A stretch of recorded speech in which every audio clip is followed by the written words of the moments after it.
Një ditë pas aksionit dhe ndërhyrjes së Inspektoratit Kombëtar të Mbrojtjes së Territorit për prishjen e 2 objekteve pa leje në zonën e Shirokës, Bashkia Shkodër ka nisur punën për pastrimin e zonës.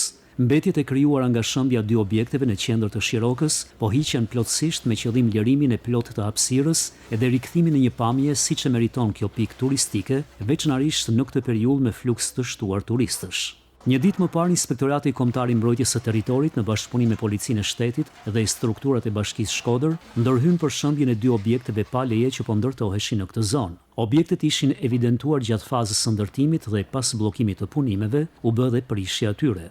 Bashkia Shkodër thotë se lufta ndaj paligjshmërisë vijon të jetë e përditshme dhe se nuk do të tolerohet lejimi i ndërtimeve pa leje, ndërkohë që fton banorët që të denoncojnë çdo rast abuzimi.